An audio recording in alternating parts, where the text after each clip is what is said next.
Camera setup करते हैं, वो सारा जो सेटअप हो जाता है तो उसके बाद 10-15 मिनट में, तो वो जो ब्रेक मिला मुझे वो 10-15 मिनट का, वो इंटरेक्शन शुरू होने से पहले उसमें मैं बैठ के बस मैं पीछे देख रहा था कि आप अंतरिक्ष में है, स्पेस में है, 8 किलोमीटर प्रति सेकंड की रफ्तार से आप पृथ्वी के चारों तरफ चक्कर लगा रहे हैं। आपकी कंट्री का, आपके देश का फ्लैग आपके पीछे है और आप अपने देश के लीडर से बात करने जा रहे हैं। मुझे लगता है इससे बड़े सम्मान की बात और कोई हो नहीं सकती। और उस मोमेंट में, उस क्षण में मुझे ये समझ में आया कि ये कितनी बड़ी बात है। और जैसे ही बातचीत शुरू हुई तो पहली बार इंटरनेशनल स्पेस स्टेशन एक्चुअली 15 देश और 5 अलग अलग स्पेस एजेंसी ने मिल के बनाया है। तो बहुत लोग हैं, बहुत सारी नेशनलिटीज़ हैं जो वहाँ पहुँच चुकी हैं, लेकिन पहली बार हिस्ट्री में हिंदी भाषा का प्रयोग हुआ भारतीय अंतरिक्ष स्टेशन। तो हमने आपस में हिंदी में बात की और हिंदी में वो जवाब दे रहे थे, हिंदी में हम सवाल जवाब कर रहे थे। तो मुझे लगता है वो बहुत ही प्राउड मोमेंट था मेरे लिए। और बस इसको आगे बढ़ाना है और आगे लेके जाना है कि अब ये परमानेंट लैंग्वेज बन जाए इस स्पेस में कि हिंदी में भी लोग अब सब बात करें, हम ही नहीं बाकी सब भी, एक एक करके। धन्यवाद। प्रणाम सर, मैं अभिनव त्रिपाठी PhD जूलॉजी का छात्र हूँ। सबसे पहले सर आपका बहुत बहुत धन्यवाद, आप हमारे ग्राम में पधारे हैं। मेरा प्रश्न यह है सर कि जैसे आप जब एक छात्र के रूप में थे तो आपके मन में वो रुझान नहीं आता हमें स्पेस आगे कदम रखना है, तो आपको फिर कदम खड़ा तो अभी भी क्या ऐसे एजुकेशनल गैप्स हैं जो हमारी शिक्षा प्रणाली में मौजूद हैं, जो आपको नज़र आए होंगे, आपने भी महसूस किया होगा, जिन्हें अगर सुधार किया जाए तो हमारे ग्रामीण स्तर से भी एक छात्र ऐसे भी निकले जिनके अंदर स्पेस रिलेटेड जागरूकता हो, वो भी हमारे अंतरिक्ष अनुसंधान में रुचि उनके अंदर आए और वो भी आगे बढ़े इससे संबंधित। नहीं, बहुत अच्छा सवाल है आपका। फ़र्क क्या है, जब मैं भी छात्र था आप लोगों की तरह ऐसी ही कुर्सियों पे बैठा था स्कूल में, तो रुझान नहीं था कभी भी अंतरिक्ष की तरफ। और धीरे धीरे करके जब एयरफोर्स में पहुँचे, जब पता लगना शुरू हुआ, चीज़ों के बारे में मालूम होना शुरू हुआ, तब रुझान धीरे धीरे बढ़ा और वहाँ तक मैं पहुँचा जहाँ भी मैं पहुँचा हूँ। आज के समय में थोड़ा सा फ़र्क है, पर आपके पास पूरी दुनिया का ज्ञान आपके हाथ में, आपके फ़ोन में है, आपको कहीं जाने की ज़रूरत नहीं है। और जो सर अभी बात कर रहे थे, सबसे बड़ी चीज़ होती है कि अगर आपने एक बार अपने मन में डिसाइड कर लिया कि आपको यहाँ पहुँचना है, तो फिर आपको रोकने के लिए कोई नहीं। आज सारे रिसोर्सेज हैं, सब कुछ आपके पास है। दूसरी बात रही ऑर्गेनाइजेशनली जो गैप, एजुकेशनल गैप और इसकी बात कर रहे हैं, तो ये जो मुहिम चल रही है अभी यहाँ पे, या जो ये रॉकेट लॉन्च हो रहा है, ये सब प्रयास है उसी गैप को कम करने के लिए। हमें किसी को हाथ पकड़ के वहाँ तक ले जाने की ज़रूरत नहीं है, हमें बस केवल दिखाना है कि ये रास्ता है। आप लोग इतने काबिल हैं, आप अपने आप ही पहुँच जाएंगे, आप अपने आप ही रास्ता निकालेंगे, आप लोग ढूंढ लेंगे, लेकिन वो बताना ज़रूरी है कि क्या हो रहा है, कैसे हो रहा है।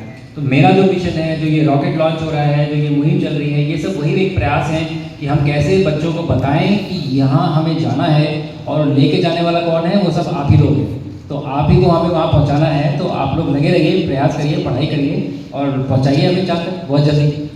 धन्यवाद। Good evening, sir. Myself Mansha Mehta from Universal Public School, Devariya.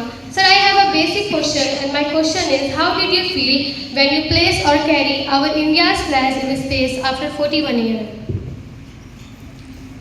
I think I just mentioned, I have never felt more proud. You know, that feeling of carrying the flag on your shoulder and representing 1.4 billion people. I understand.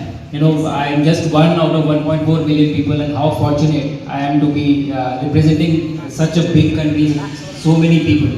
It was an extremely proud moment for me, but more than that, it also gives you a sense of responsibility. You know, this mission is over, but what now? So I have got the privilege to travel to space, but what do I do of it now? So what I want to do is, I want to see more and more of you people, or the kids who are sitting in these chairs, to be able to wear the Indian flag and sit inside the space capsule and go to space. You know, not just space, go to moon, go to Mars, a lot of places. So that is my mission now. So yes, it was a very profound and very proud feeling, but now I have to make much more of it. बहुत आगे जाना है, बहुत दूर तक जाना है. Thank you. Sir, मेरा नाम राहुल त्रिपाठी है। आपका यहाँ पे आने के लिए बहुत बहुत धन्यवाद सर, क्योंकि आप जैसे शख्स अगर हमारे इस छोटे से गांव में आए तो हम जैसे लड़कों को बहुत कुछ सीखने को मिल सकता है सर। सर वैसे तो मेरे पास कई सारे क्वेश्चंस हैं आपसे पूछने के लिए सर, लेकिन बस मैं सिर्फ 3 क्वेश्चंस आपसे पूछना चाहूँगा सर। सर मैं उतने ही टाइम में 3 क्वेश्चन पूछूंगा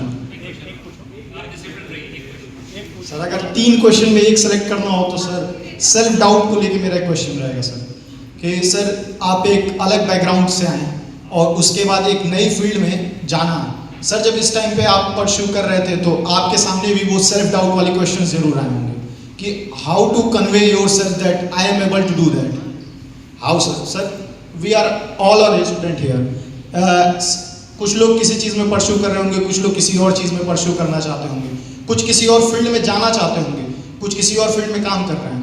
तो सर जब वो जो शिफ्टिंग आती है उसमें जो सेल्फ डाउट अपने ऊपर आता है उसको कैसे कोप करें, उससे आगे कैसे निकलें?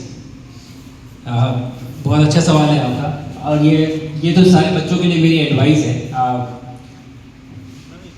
सेल्फ डाउट या डर या एंजाइटी किसी भी चीज़ को लेके क्यों लगती है? क्योंकि हमेशा हम भविष्य के बारे में सोचते हैं कि हम ये कर पाएंगे या नहीं कर पाएंगे, हम वहाँ तक पहुँच पाएंगे या नहीं पहुँच पाएंगे, मेरे अंदर है, मेरी कैपेबिलिटी है या नहीं है। अभी के लिए नहीं होता, वो फ्यूचर के लिए होता है कि हम वहाँ तक पहुँच पाएंगे कि नहीं पहुँच पाएंगे। और किसी भी चीज़ को सक्सेस या फेलियर होने में 50-50% एवरेज आप देख लें, अलग अलग सिचुएशन अलग अलग कॉन्टेक्स्ट में होगी, लेकिन 50-50% प्रोबेबिलिटी है।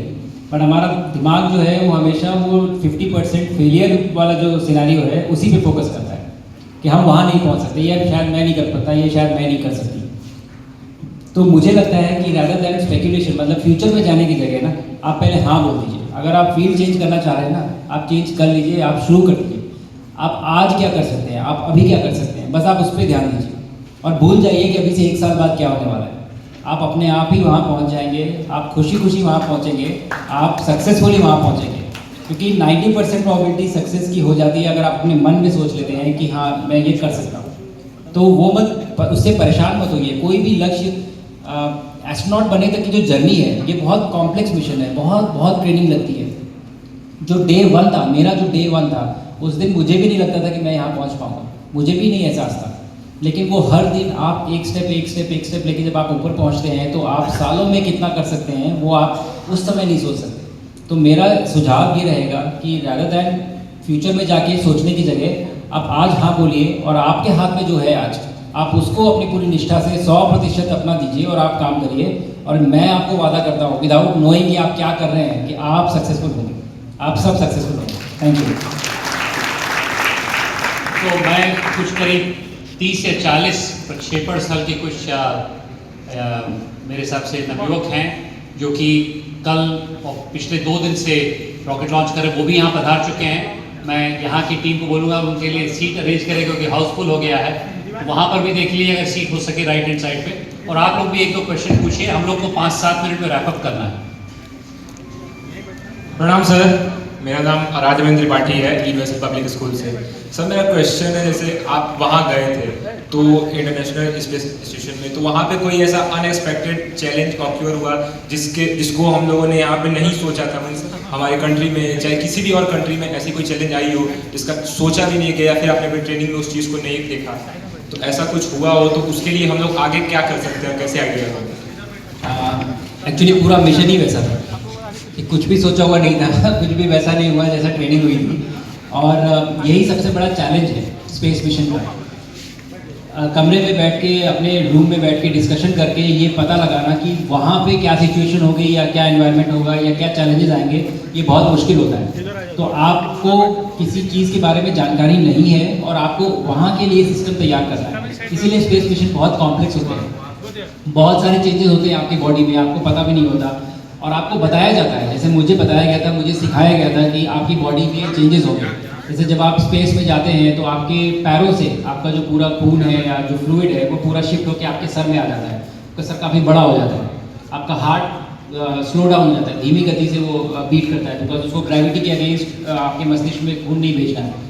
आप लंबे हो जाते हो, स्पेस में जाते हो तो 5-6 सेंटीमीटर। मैं तो बहुत खुश था कि थोड़ी हाइट बढ़ जाएगी वहाँ जाके बट अनफॉर्चुनेटली जब वापस आते हैं तो वापस आपकी हाइट कम हो जाती है, सेम हो जाती है। तो ये सारे चैलेंजेस हैं जो आपको बताए तो जा सकते हैं, लेकिन आप एक्सपीरियंस नहीं करेंगे तब तक आपको नहीं पता होगा कि ये आप कैसे फील करेंगे। इसीलिए स्पेस मिशंस बहुत कॉम्प्लेक्स होते हैं। जो प्रोसेस डिज़ाइन होता है मिशंस के लिए, वो ऐसे ही डिज़ाइन होता है कि हमें तो सवाल ही नहीं पता जिनके जवाब देने हैं।